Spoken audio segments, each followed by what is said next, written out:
네, 월요일 2부 순서 손님이십니다. 옥선희의 영화 이야기, 영화 칼럼니스트 옥선희 씨 나오셨어요. 안녕하세요. 안녕하세요. 네, 오늘은 또 근데 옥선희 씨는 이 자료를 그 컴퓨터에 그 내장하고 계신가요? 아니면 이렇게 프린트해서 이렇게 종이로 갖고 계신가요? 아니요. 제가 원고 쓴 것들을 네. 차곡차곡 이렇게 블로그에 올리면서 정리해서 컴퓨터로 갖고 있는 거죠. 컴퓨터 없었으면 어쩔 뻔했을까요? 글쎄 말이에요.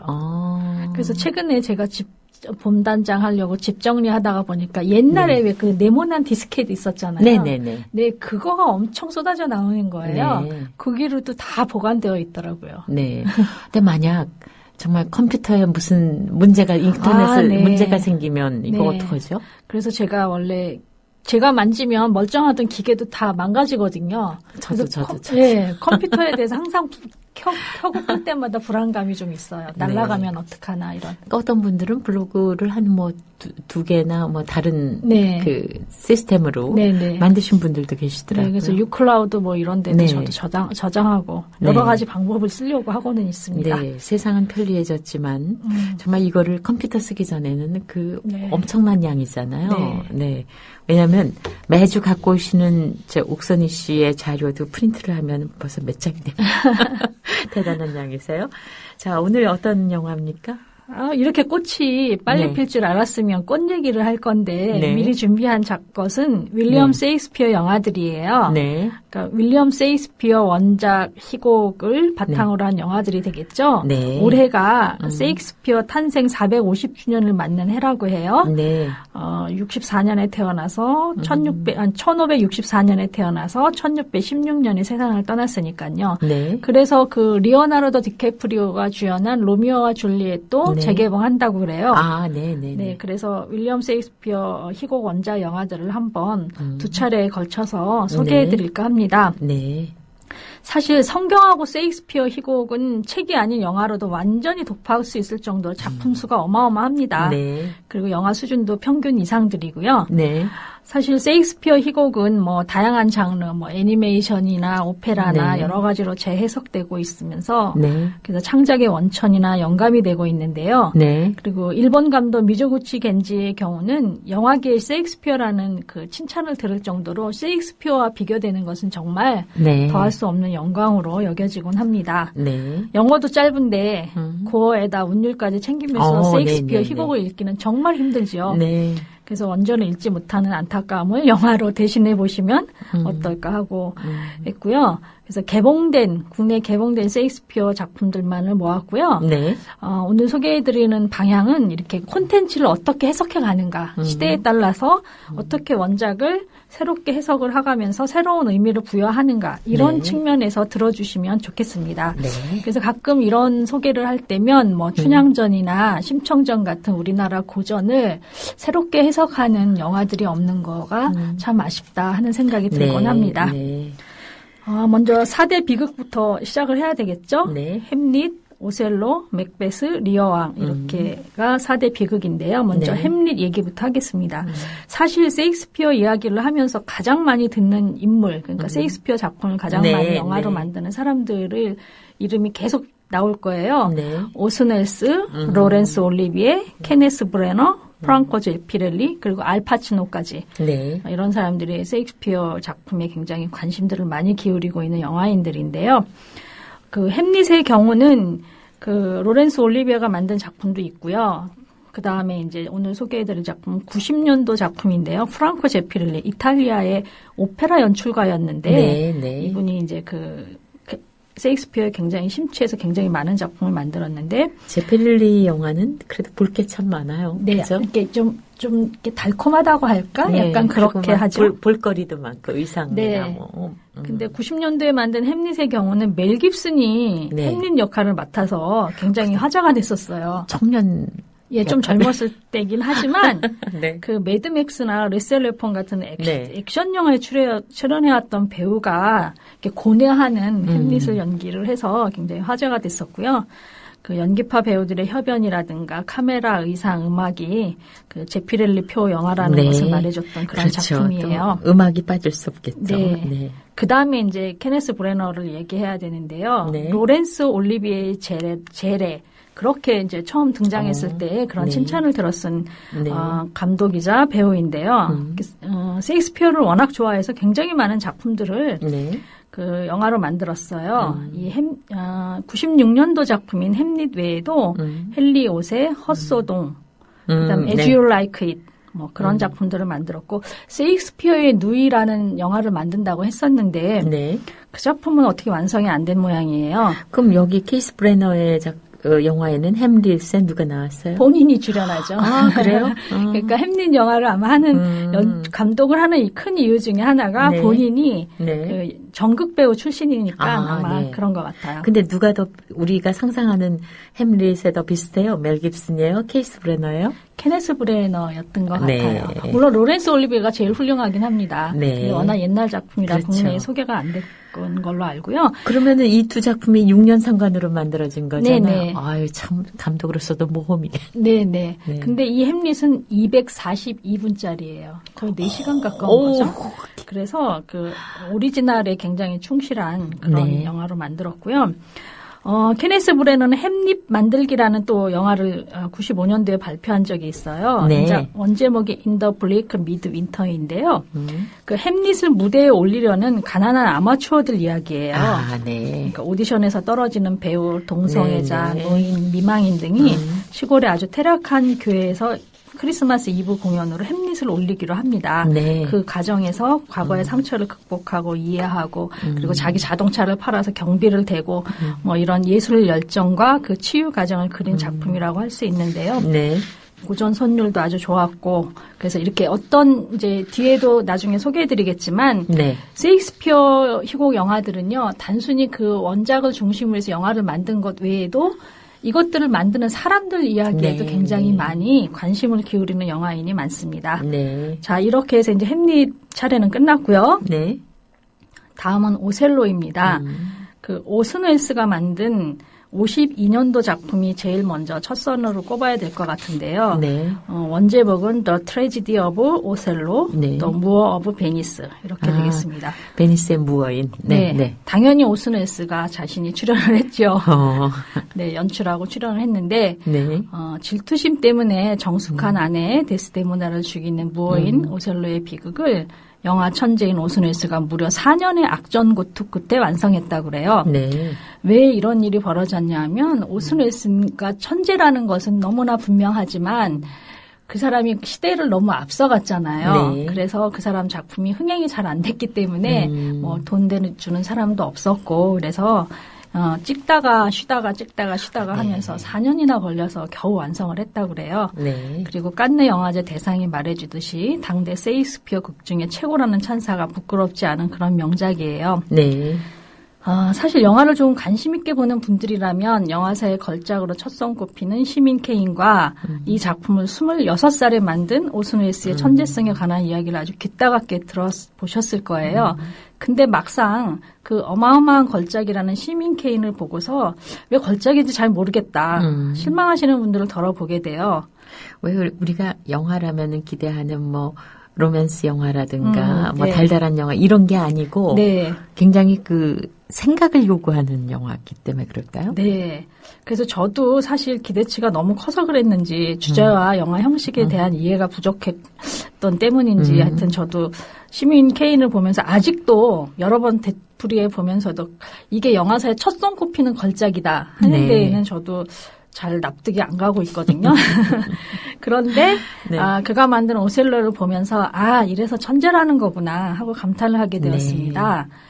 오셀로는 그 52년도 작품인데 이 작품에도 로렌스 올리비에가 주연한 65년도 작품도 있고 프랑코 제피렐리가 감독한 85년도 오페라 영화도 있어요. 네.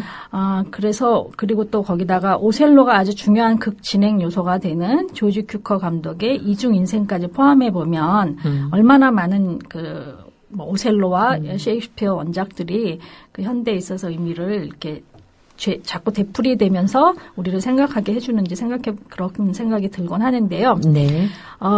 이런 오셀로 4작품 중에서 희곡을 눈으로 보고 듣는 영화 장르를 가장 잘 영상화시킨 것이 오슨 웰스의 오셀로라고 생각해요. 네. 그 말의 성찬이라는 세익스피어 극이지만 이 고전을 대사의 묘미만으로 감상하기엔 현대인의 인내심이 좀 부족한 게 사실이에요. 네. 사실 굉장히 엄청난 말들이 많이 쏟아져 네, 나오잖아요. 네. 근데 그거를 영국으로 봐도 그렇고 굉장히 그 대사를 하나하나 음미해야 되기 때문에 굉장히 벅찬데 그거를 오슨 웰스는 아주 성질 급한 현대인을 위해서 대사와 연기는 물론이거니와 그 카메라 움직임을 통해서도 굉장히 빠른 속도로 그렇게 영상으로 만들었습니다. 왜냐하면 영화는 어쨌든 연극이랑 조금 달라야 되니까. 네. 그래서 현란하다는 표현이 적합할 텐데요. 네. 근데 기교를 위한 기교는 단 한 컷도 없어요. 네. 그러니까 카메라 움직임이 등장인물의 마음의 파문을 그대로 담아냅니다. 네. 마치 현대의 피아니스트가 자기 나름대로 고전 음악을 해석하듯이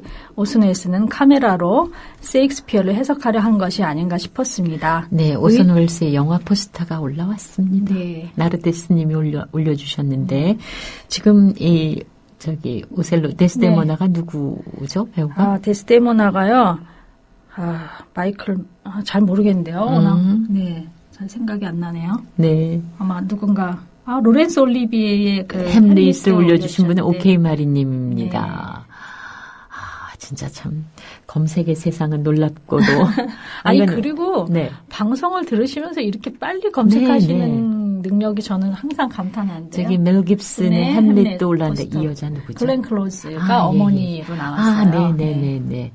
셋둥이 아빠께서 옥선희 씨 반갑습니다 하고 나오시자마자 올려주셨고. 감사합니다. 맨날 선생님 반갑습니다. 이런 얘기 있어도 저 반갑다는 얘기는 아니에요. 없어서. JJ 킴도 어서 오세요 하고 환영 인사해 주셨고요.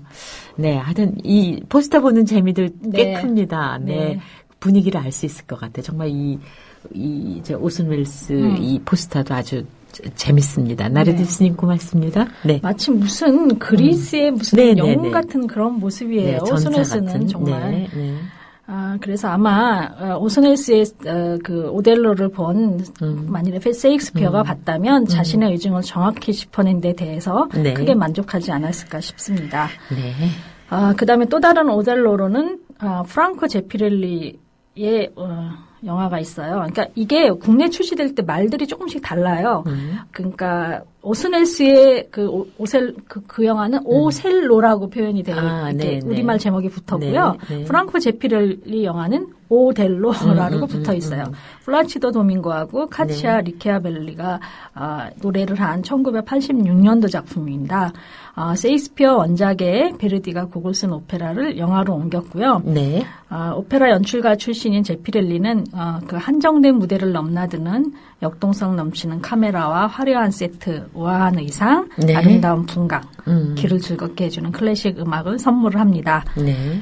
그 다음에 96년도에 올리버 파커 감독의 오델로가 또 있습니다. 네. 이 작품은 그동안 이제 백인 배우들이 그 검은 칠을 하고 출연했던 흑인 오델로 역을 흑인 스타 로렌스 피시번에게 맡겨서 그래서 또 화제가 됐었던 작품인데요.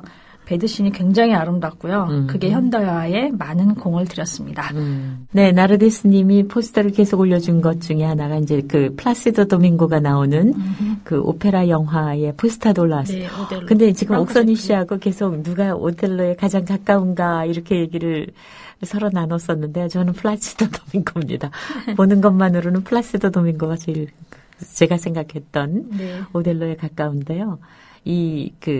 케이스 브레너가 이야고로 나오고 로렌스 피시번이 그 영화는 이제 흑인이 나왔고 아주 흥미있습니다. 이 포스터만 봐도 재밌네요. 자, 그러면 다음 것도 올려주실지 기대를 하면서 나르디스님 기운 내세요.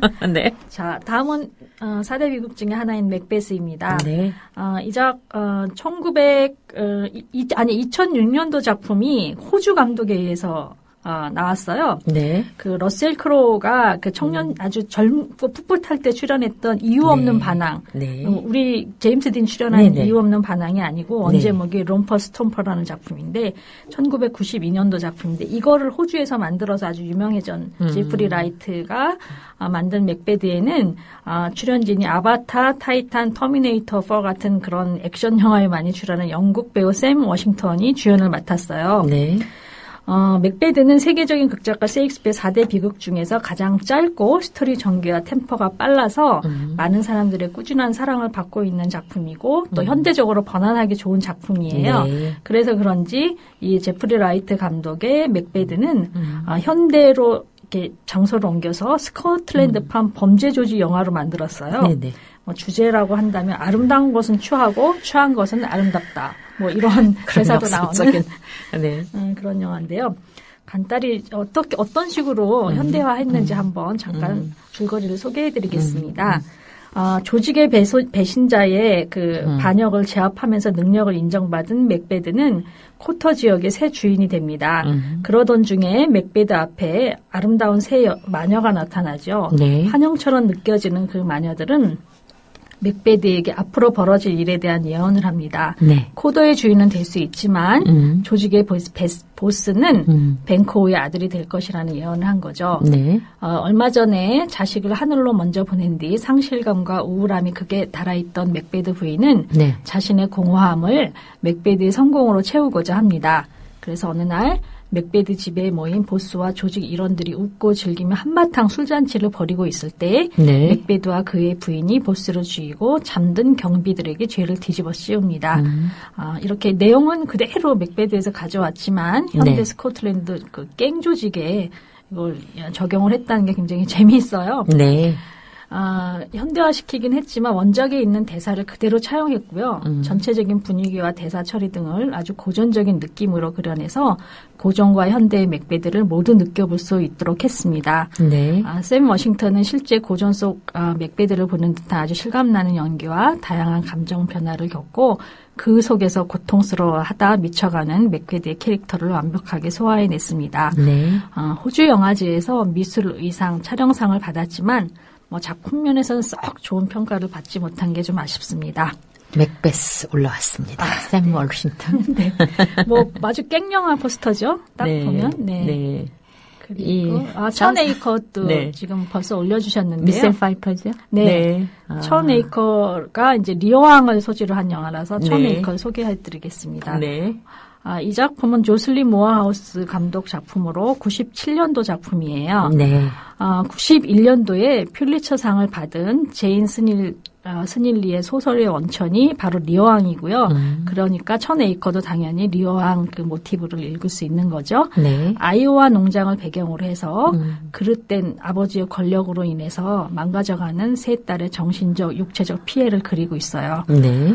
출연 배우들이 쟁쟁합니다. 제시카 랭, 미셸 파이퍼, 제니퍼 제이슨 리가 세 딸로 출연을 했고 네. 아버지 역은 지난번에 대실 하메트 얘기를 하면서 소개해드렸던 줄리아에서 대실 하메트 역을 맡았었다고 소개해드렸던 네네. 제이슨 로버즈가 네. 아버지 역할을 맡았습니다. 네. 굉장히 뛰어난 심리 드라마인데 소품이지만 참 꼭 감상해보시길 우리나라에서 권하고 개봉했나요? 네. 개봉 그때 너무 오래전 일이라 그런데 비디오나 그런 걸로는 다 나와 있어요. 글쎄, 개봉한 생각은 잘 안 나요. 그러니까 네. 우리나라에 이제 그런 영화들이 참 많아요. 네. 개봉을 했다는 단지 그 타이틀만을 얻기 위해서 잠깐 변두리 극장에 걸렸다라는 네. 영화들이 있는데 이 작품도 좀 그랬던 기억이 나네요. 네. 리어왕을 얘기하면서 구로자와 아키라 감독의 란을 또 얘기하지 않을 수 없습니다. 네. 85년도 작품으로 전국 시대를 배경으로 해서 그런 그린 시대극이었습니다. 이렇게 그 국적을 불문하고 세계 여러 나라 감독들이 세익스피어 작품에 대해서는 네. 도전 의식을 갖고 있는 것 같습니다. 네. 자, 4대 비극 얘기는 끝났고 그 외 드라마로 넘어가도록 하겠습니다. 다음은 헨리 5세입니다. 네. 로렌스 올리비에가 또 46년에 만든 자신이 주연을 맡은 헨리 5세가 있습니다.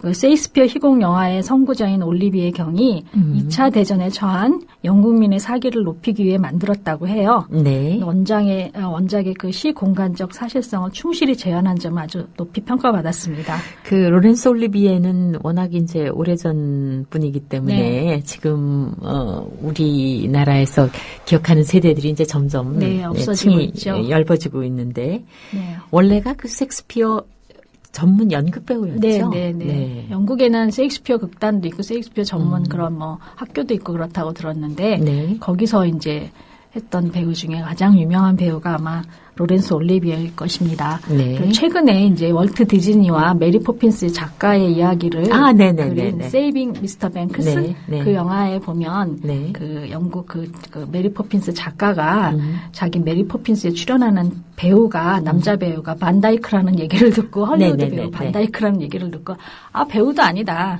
배우라면 로렌스 올리비에 정도 되어야 된다는 대사를 하는 그런 내용이 나와서 아주 몹시 웃었던 기억이 나는데요. 그렇죠. 반다이크 메리 포핀스를 전체가 봤으니까. 네.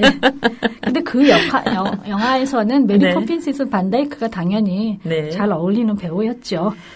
또 로렌스 올리비에 하면은 바람과 함께 사라지다에 나왔던 여자 배우 비비안 리와 부부 생활을 했었죠. 네.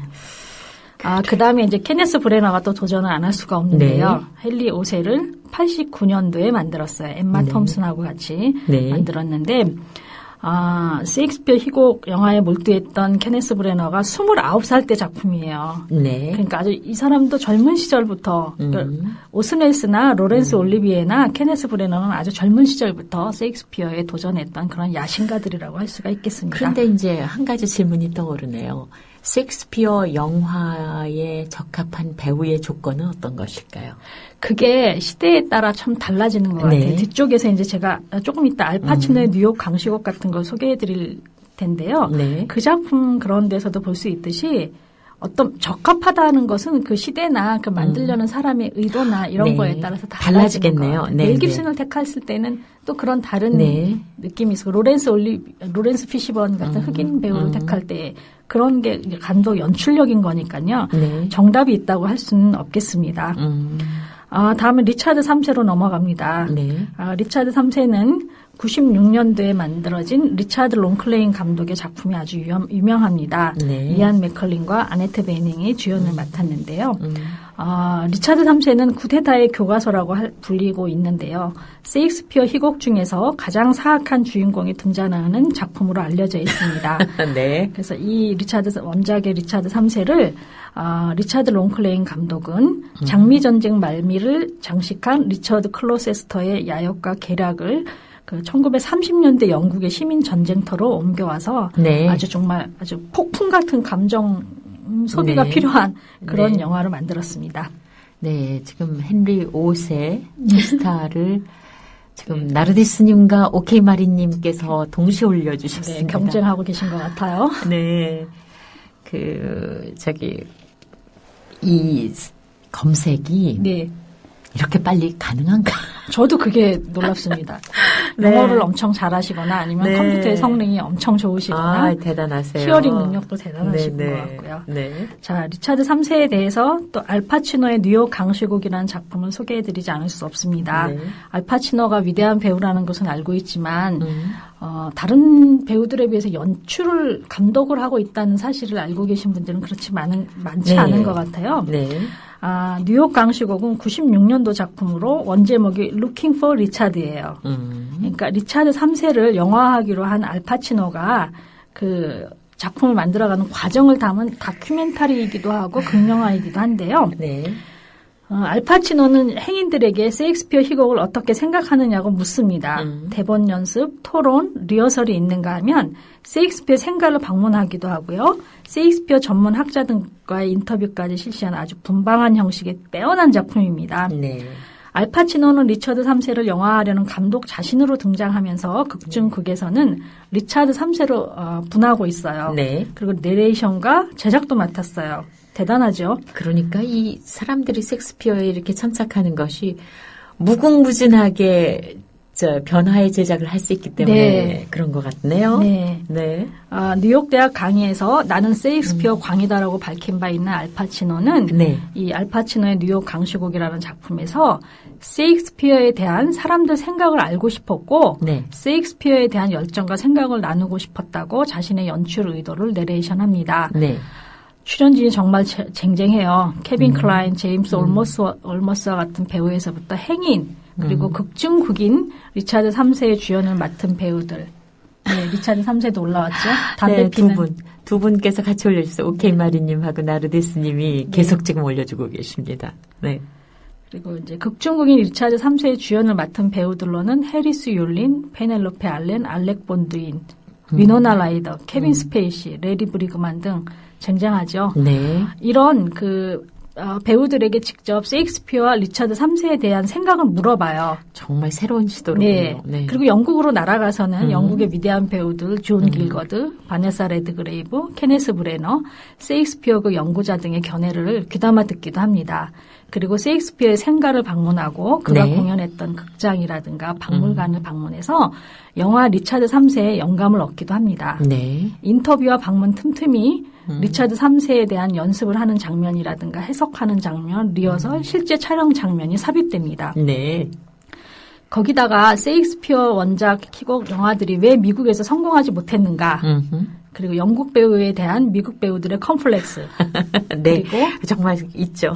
네, 오은각과 같은 말의 리듬이라든가 영국식 표현 등에 대해 언급함으로써 오은각이 뭐예요? 그게 왜 영국의 옛날 희곡들 들으려면, 그러니까 영어 희곡들을 들으려면 뒤에 음절을 맞추는 게 있잖아요. 아, 네네. 네, 우리나라 시조가 운을 맞추는 맞추듯이 그런 게 있다고 그래요. 네, 네. 영문학자들이 잘 아실 것 같고요.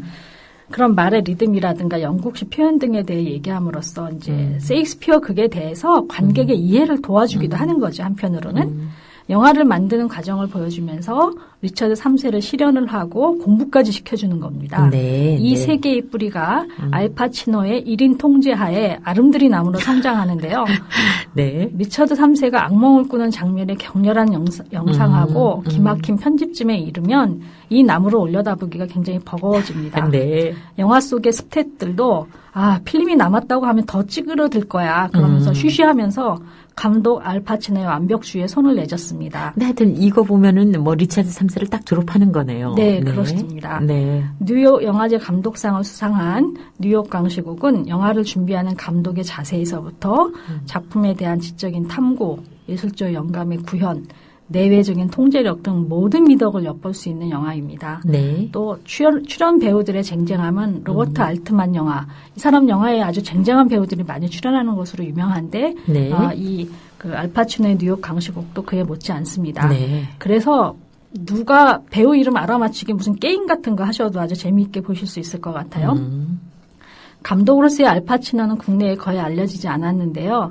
성공 못한 두 작가가 돈과 윤리, 우정 등을 얘기하는 아이라 루이스의 희곡 원작의 차이니스 커피라는 작품을 2000년도에 발표했고요. 네. 그다음에 오스카 와일드의 희곡 살로메를 또 영화화하기 위한 준비 작업을 담은 이 알파치노의 뉴욕 강시곡과 비슷한 작품인 그런 와일드 살로메라는 작품도 발표했고요. 네. 그걸 하고 난 다음에 살로메라는 영화도 또 2013년에 발표하기도 했습니다. 그 배우들이 어느 정도 그 자기 세계를 구축한 다음에는 감독이 되고 싶은 욕망이 있나 봐요. 당연히 그럴 그쵸? 것 같아요. 이렇게 하다가 보면 저 감독은 저런 점은 멋있는데 이 점은 좀 아쉽네. 이런 생각이 네. 들지 않겠습니까? 네. 그러니까 당연히 그런 야심이 있는 배우라면 당연히 그럴 것 같습니다. 우리나라 배우들도 요즘 감독에 도전하려고 하는 배우들이 많은 것으로 아는데 네. 기대가 됩니다. 네. 다음에 이제 이게 알파치노 때문에 아마 뉴욕 강시곡 이렇게 이상한 제목이 붙었는데 알파치노의 뉴욕 강시곡. 근데 원제목은 Looking for Richard인데 참 아쉬워요. 근데 우리나라에서 그렇게 제목을 붙인 거죠. 그러니까 Looking for Richard 그러면 잘 모르니까 알파치노가 출연했다. 그걸 앞세워서. 왜 뉴욕 강시곡? 이건 또 너무 왜 그렇게 뜬금없죠? 하면은 우리나라 사람들 좋아하는 갱 영화 같잖아. 네. 그런 것 같아요. 그래서 이 영화가 또 비교해 볼 만한 정말 걸작이 하나 있습니다. 시저는 죽어야 한다입니다. 시저는 죽어야 한다. 시저 must die. 이 작품은 최근 작품이에요. 2012년도 작품인데요. 노장 형제 이탈리아 감독이죠. 빅토리오 따비아니하고 파울로 따비아니의 네. 작품인데요. 예술 교육의 중요성을 웅변하는 듯한 그런 영화입니다. 네. 시저는 죽어야 한다는 재소자 가마 프로그램의 일환으로 세익스피어의 희곡 줄리어스 시저를 무대에 올리기까지의 과정을 담은 그런 영화라고 간략하게 요약할 수가 있습니다. 물론 이에 따른 설명과 감동과 상찬은 한 문단으로 정리할 수 없을 만큼 아주 길어집니다. 따비아니 형제는 친구로부터 중범죄자 수감시설인 로마 근교의 레비비아 감옥에서 재소자 교화 프로그램으로 공연된 단테의 신곡 이야기를 듣게 됩니다. 종신형을 선고받은 수용자를 포함한 20여 명의 죄수들이 각자의 삶을 반영한 그리고 이들의 출신지인 나폴리, 시칠리아, 아플리아 사투리와 은어로 토해낸 그런 작품이 굉장히 모든 관객들이 눈물을 흘렸다는 소식을 듣게 된 거예요. 네. 그래서 종달새 밭 2007년도 작품인데 이 작품 이래 5년 동안 어떤 작품을 만들까 고민해왔던 두 할아버지 감독은 이 프로그램을 널리 알리고 싶다는 생각에서 재소자를 지도하고 있던 작가이자 연극 연출가인 파비오 카발리시를 찾아갑니다. 파비오 카발리시는 2002년부터 레비비아 교도소 수감자들에게 자유연상 아티스트 컴퍼니를 이끌어왔다고 해요. 네. 이 컴퍼니는 100여 명의 재소자가 3개 그룹으로 나뉘어서 수많은 연극을 공연하고 2012년까지 약 2만 2천여 명이 이 공연을 보러 교도소를 방문했다고 합니다. 시선은 죽어야 된다. 네, 멋있죠? 네. 말씀 꼭 저기 옥선희 씨가 오늘 뭐 할 거다 이분들에게 알리고 나오실 것 같습니다. 네, 정말 감사합니다. 네, 오케이 마리님께서도 와일드 살로메까지 올려주셨네요. 네, 감사합니다. 친절하신 오케이 마리님과 나르디스님 두 분이세요. 네. 따비아니 형제가 수많은 작품 중에서 셰익스피어 극의 줄리어스 시저를 택해서 무대에 올리는 과정을 영화로 찍자고 제안한 이유는 아주 쉽게 짐작할 수가 있겠습니다. 권력과 야망, 자유와 순응, 우정과 의심, 모의와 배신, 삶과 죽음, 살인의 선택과 그에 따른 고통 등의 연극 주제가 살인, 폭력, 마약 밀매 등으로 복역 중인 재소자들의 삶을 투영하는 데 아주 적합하다고 보았기 때문입니다. 네.